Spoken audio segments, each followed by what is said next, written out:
Série A Lei de Deus. Estudo número 5. A classificação das leis de Deus. Antes de começarmos a falar sobre a classificação das leis de Deus, é importante deixar claro que as Escrituras Sagradas não mencionam qualquer classificação dos mandamentos do Senhor. É por isso que Jesus sempre se referiu à lei de Deus no singular, a lei, ou em termos genéricos, como a lei, os profetas, ou a lei de Moisés, e nunca como os 10 mandamentos, ou as leis do templo, etc.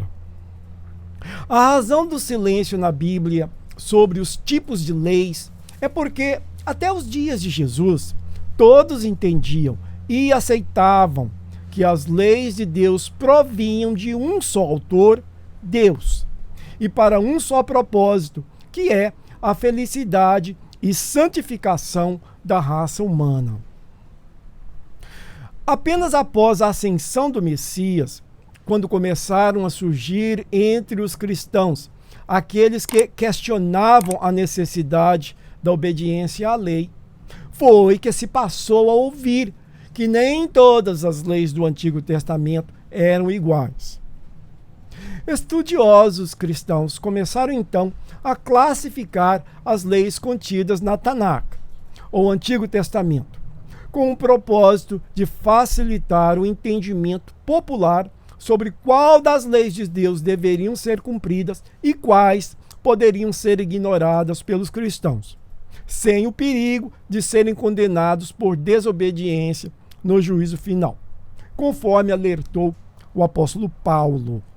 Verso: porque importa que todos nós compareçamos perante o tribunal de Cristo, para que cada um receba segundo o bem ou o mal que tiver feito por meio do corpo. 2 Coríntios 5:10.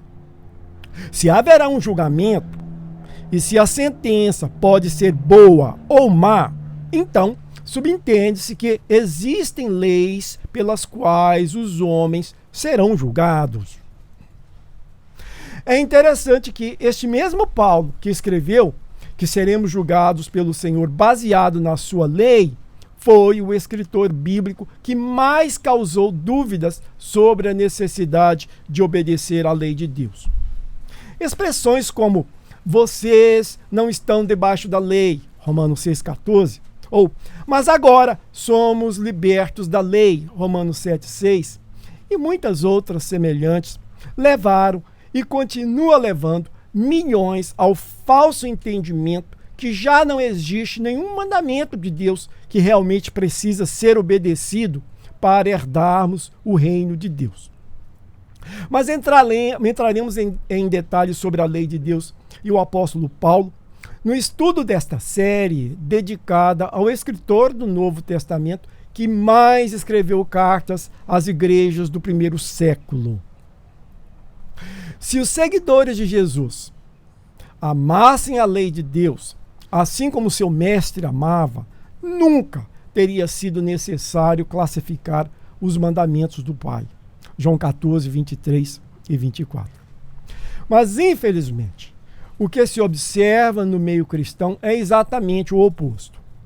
A grande maioria dos cristãos, se possível fosse, retirariam da Bíblia todas as páginas que fazem menção à lei do Criador. E é por causa desta resistência em obedecer às leis de Deus que daremos a sua classificação nesta série. Nossa esperança é que, ao obter um conhecimento mais profundo da lei, alguns daqueles que Deus envia ao nosso ministério valorizem mais os mandamentos do Senhor e entendam com mais clareza o que Deus exige dos cristãos que estão vivendo os últimos dias deste planeta dominado pelo maligno.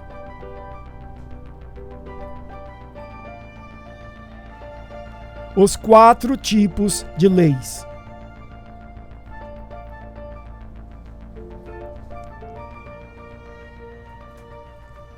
Existem várias formas de classificar as leis que Deus nos deu através da natureza e através dos seus profetas que antecederam o Messias. Mas basicamente a divisão é leis naturais, morais, civis e cerimoniais.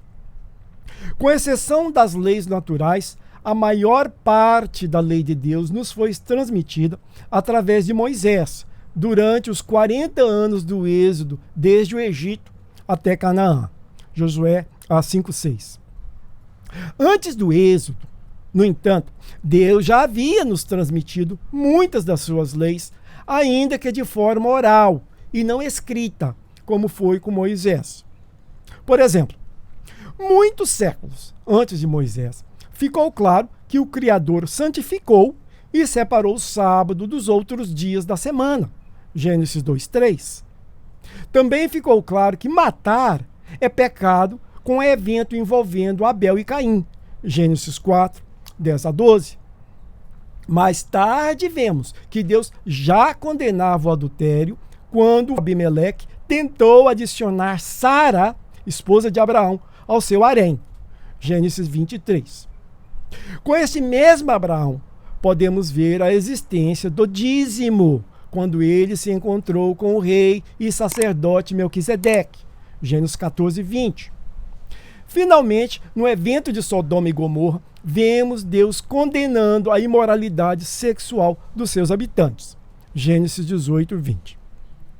Estes exemplos bíblicos da existência da lei de Deus antes do Sinai nos mostram que o Senhor, de uma forma ou outra, transmitiu seus mandamentos à raça humana desde o início da criação.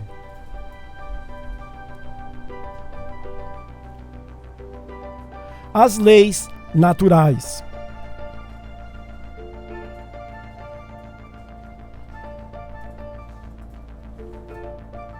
As leis de Deus mais conhecidas são as leis naturais. Estas são as leis que governam o universo físico visível e invisível. Tudo aquilo que existe no universo é controlado pelas leis naturais que Deus estabeleceu para este propósito. Lemos em Jeremias 33:25, lemos em Hebreus 1:3. Desde os seres microscópicos aos maiores astros celestes e todo o espaço sideral existem e funcionam por causa das leis naturais. É Deus quem estabelece como cada uma das inumeráveis moléculas do universo se comporta.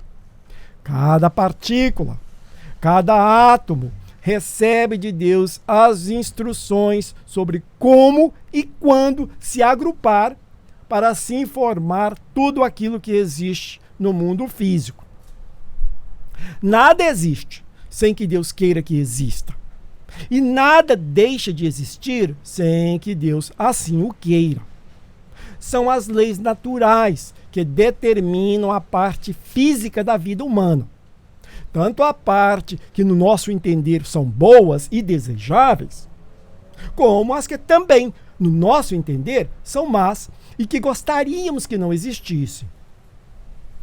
O corpo saudável é saudável porque segue as leis naturais. E o corpo enfermo é enfermo porque também segue as leis naturais. Tanto o dia ensolarado como chuvoso, tanto o mar calmo como tempestuoso seguem as leis naturais.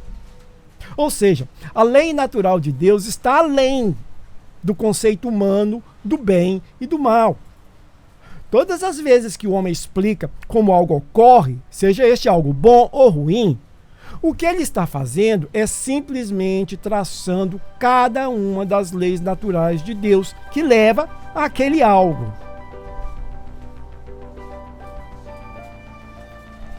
Leis naturais e milagres.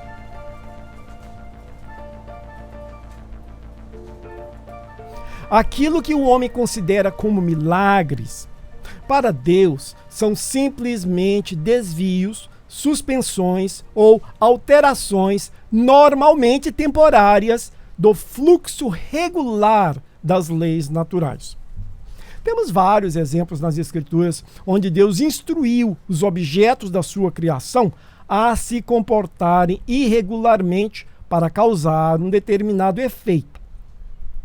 Talvez um dos mais óbvios foi com o profeta Isaías e o rei Ezequias, onde Deus, como um sinal de que a promessa da cura do rei ocorreria, ordenou ao sistema solar que revertesse sua trajetória regular por algumas horas, para que a sombra em uma escada do seu palácio retornasse 10 degraus.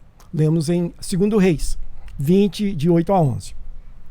Um outro exemplo foi com Jesus, quando foi dada a ordem e as moléculas das águas sobre os seus pés se reagruparam e temporariamente formaram uma base sólida para que ele pudesse caminhar até o barco onde os apóstolos se encontravam. Mateus 14, 23 a 33. Todos os milagres de curas no período bíblico e nos nossos dias também se tratam de reagrupamentos subatômicos ordenados por Deus. Deus ordena que os ossos quebrados se reúnam, ou que os ossos fracos se fortifiquem. Deus ordena que tumores interrompam o processo regular de crescimento e se mantenham em um determinado tamanho, ou que revertam por completo o crescimento e voltem ao ponto onde ainda não existiam. Deus ordena que as moléculas que formam os membros de um corpo humano se reagrupem de maneira que a pessoa considerada fisicamente deformada possa ter o seu corpo restituído ao padrão natural. Assim, são todas as curas miraculosas, simples ordens que o Criador dá às partículas que formam o corpo humano. Mateus 8:1, Mateus 9:1, Mateus 9:18 e Mateus 9:27.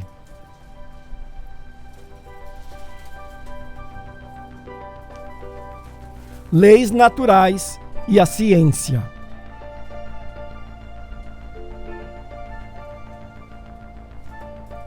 O que o ser humano conhece como ciência se trata da observação das leis que Deus estabeleceu para o funcionamento do mundo físico no dia a dia.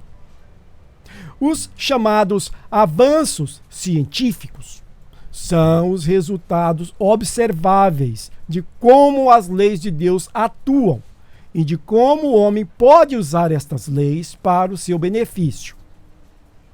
O conhecimento que o ser humano possui das leis naturais é extremamente limitado, e é por isso que a maior parte dos avanços científicos ocorrem através de experimentos baseados em teorias. Também notemos que, frequentemente, o resultado positivo de um experimento é acompanhado de pontos negativos, o que limita o seu benefício para a raça humana. Grande prova desta verdade está no fato que, apesar de frequentemente se ouvir dos grandes avanços da ciência nos nossos dias, a população mundial segue sofrendo em praticamente todas as áreas da vida na Terra.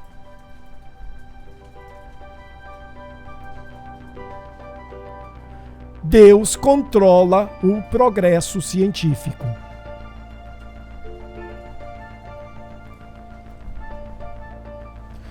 Nenhum progresso científico ocorre sem a permissão e direção de Deus. Sempre que o homem descobre algo novo sobre as leis naturais e decide utilizar deste descobrimento para o seu benefício, foi Deus quem o guiou durante o processo. Da mesma forma, os obstáculos que o homem enfrenta quando procura obter algum benefício das suas descobertas também procedem de Deus. Ou seja, todo avanço é cuidadosamente controlado por Deus. A descoberta, a teoria de aplicação e o uso prático. Qualquer uso que o homem venha a fazer das leis naturais apenas ocorrerá no tempo e no grau que Deus deseja que ocorra. O grande exemplo que temos nas Escrituras foi na tentativa de se construir uma torre que atingiu os céus, ou a Torre de Babel. Neste evento, vemos como Deus interferiu e assim controlou o progresso do homem. Verso. E o Senhor disse: eis que o povo é um, e todos falam no mesmo idioma. Isto é apenas o começo. Agora não haverá restrição para tudo que tentarem. Vinde, desçamos e confundamos ali o seu idioma, para que um não entenda o idioma do outro. Gênesis 11, de 6 a 7.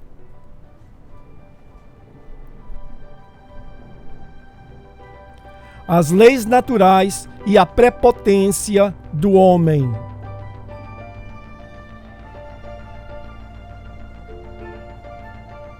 As leis naturais de Deus são leis universais. Isto quer dizer que estas são leis que se aplicam a toda a criação física de Deus, e quase sempre sem exceções. Por exemplo, a conhecida lei da gravidade força todo o objeto terrestre a se dirigir rumo ao centro do globo, sem considerar suas características, como seu tamanho, peso ou forma.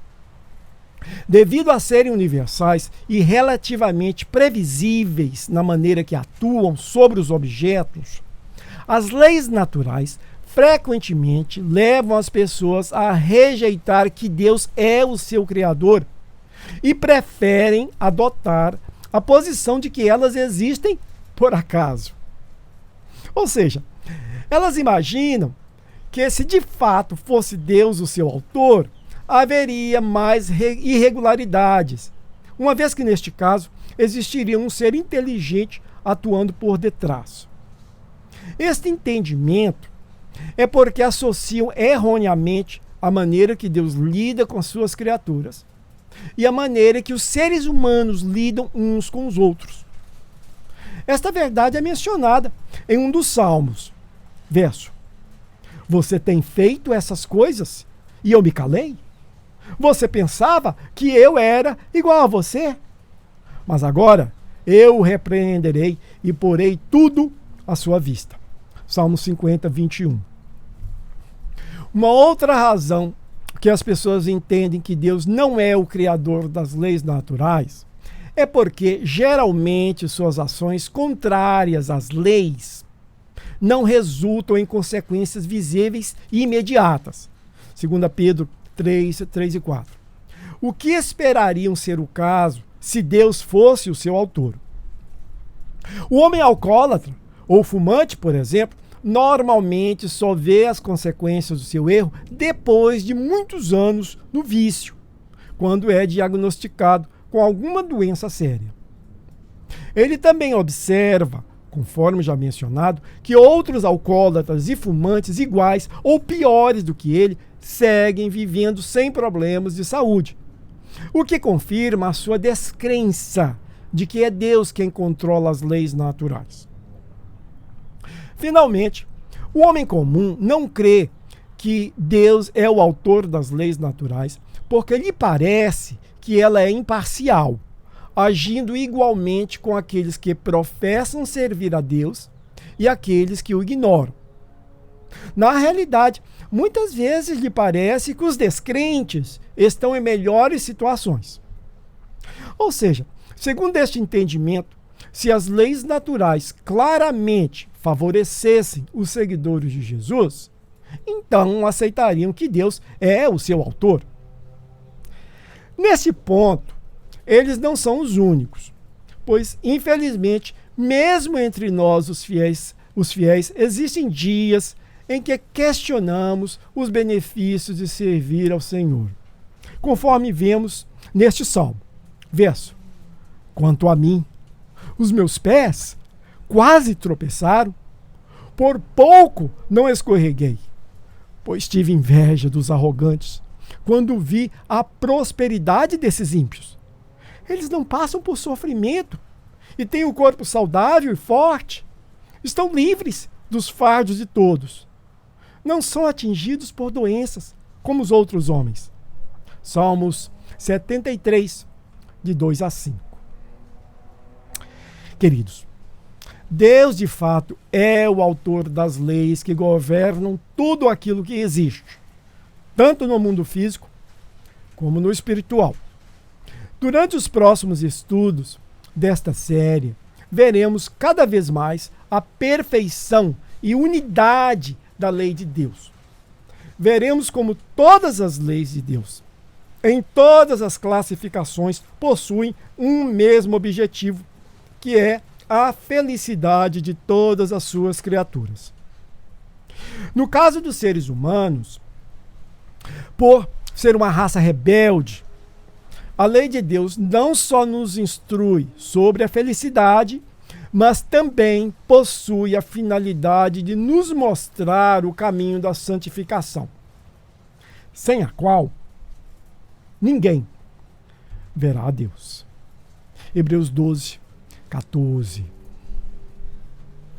Muito obrigado por ler, ouvir ou assistir aos nossos estudos. Se Deus quiser, logo, logo, nos veremos no céu.